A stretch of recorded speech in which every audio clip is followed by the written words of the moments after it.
This is part 2 of section 2.1. We are going to be asked whether or not a relation is a function, and we're just giving some equations. So we have to figure out how to look at an equation and decide whether or not we have a function.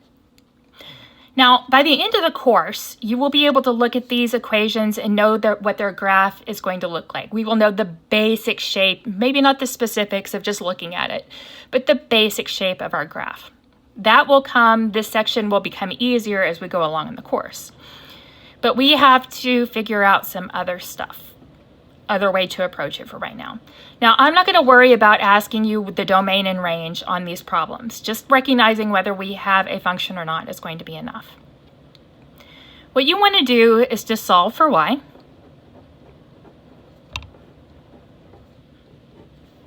Okay, so let's do that first. Okay, so if I want to solve this equation for y, I'm going to move this over to here. So I have y equals negative x plus 25. Okay. Now let's look at this.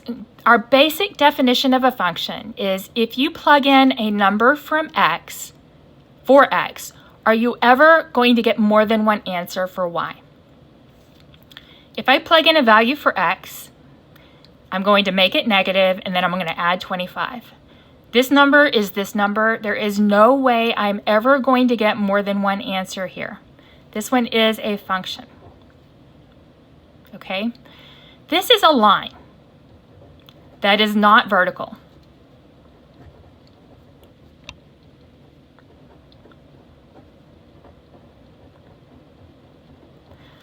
Okay?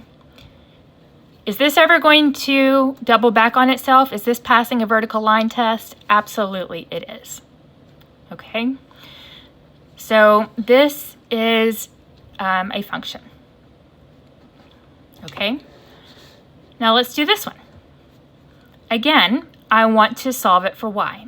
So I need to subtract x squared from both sides, and that gives me y equals negative x squared plus 25. Now again, ask yourself, if I plug in a value for x, am I ever going to get more than one answer for y? If I plug a number into x, I am going to square it. I'll get another number. Then I'll make that number negative. I'll still have a number. I add that one number to 25, and I get one answer back. This one is a function. Okay. Now this graph, like I said, eventually in this course, we're going to be able to look at this and know its basic shape. This is a parabola that happens to open downward. If you pass a vertical line through this, it never hits more than once. It is a function. Okay, so let's look at this one. X squared plus y squared is equal to 25. I want to solve this for y. So I need to subtract x squared from both sides, which gives me y squared is equal to negative x squared plus 25. Now we want to get this y, just y, not y squared. Now once you have something squared by itself, we can take the square root of both sides. But when we do that, we have to put a plus or minus right in there. So what we end up with is the square root of y squared is y. And this equals to either positive or negative square root of negative x squared plus 25. Now we have to do this. We need the plus or minus. If the index is even. Okay, remember what I said in the first part about we cannot take an even root of a negative number? Well, that little number is called the index. So if I have the fourth root of something, I would raise, let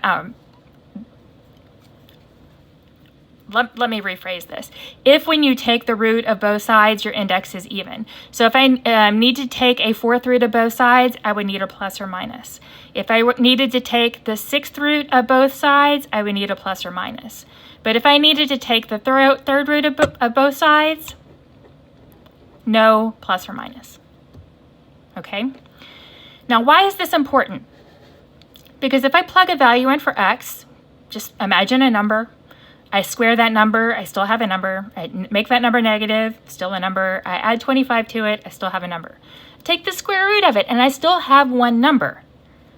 But y is equal to the positive version of that number, and then the negative version of that number. I get two y values, so this is not a function. Okay. Now, what is another more practical way of looking at this? We're going to solve it for y. And if you have an even exponent on y, it's not a function.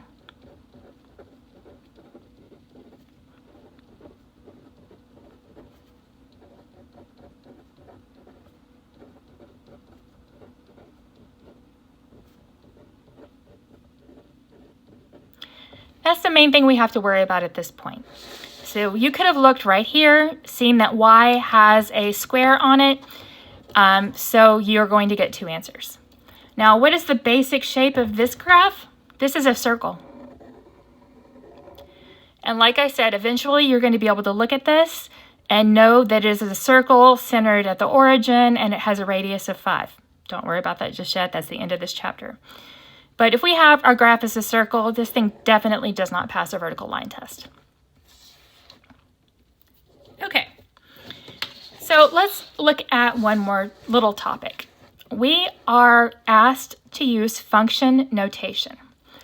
This is function notation. It might be g of x, it might be f of x, it might be h of x.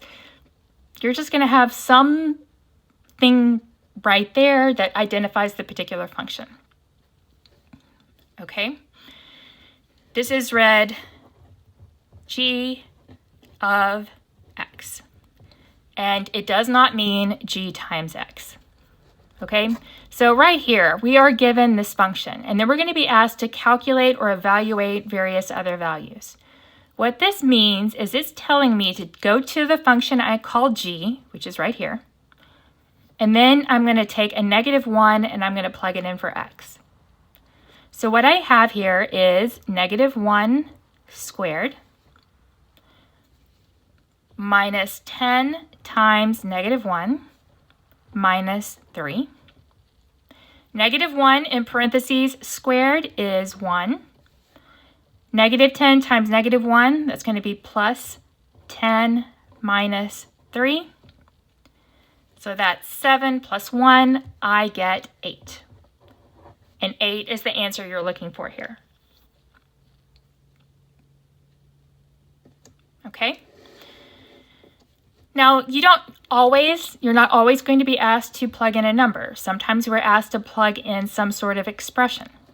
You can think of our x values as little boxes. This helps a lot of people. So you can think of this, and this, you may think this is a little bit weird, but you can think of this as box squared minus 10 times a box minus 3. For this one, I took a -1 and plugged it into each of these.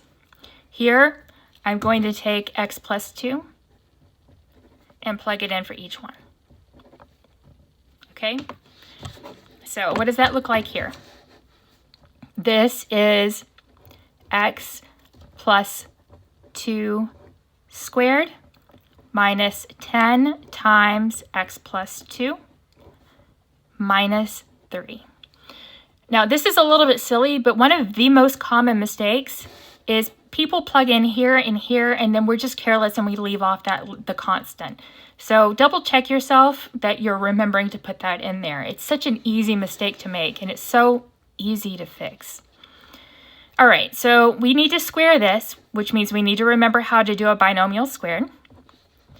And what we do is we square our first term, x squared, write down the sign from the middle, plus, multiply these together to get 2x, and then you double the 2x to get 4x. And then it's plus, it's always plus here, square your last term, so that's 4. So this is this. Now let's distribute a 10, negative 10x. Negative 10 times 2 is negative 20 minus 3. Okay, so now let's combine like terms. This is my only square, x squared. My x is 4x minus 10x would be negative 6x. And then I have 4 minus 20 minus 3, which is negative 19. And this is the answer they're looking for here. Okay. Now one more with g. I want to find g of negative x. This is something we're going to end up doing a whole lot in this chapter, plugging in a negative x. This is an introduction to an important topic later on, okay? So I just want to take negative x and I want to plug it in here. Now remember, we need to be using parentheses.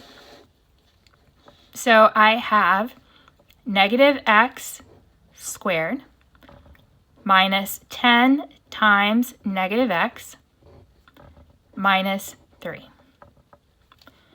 Now, the negative is on the inside, and when we square a negative number, it becomes positive, so this is simply x squared. Now, you lose this negative anytime you have an even value right here.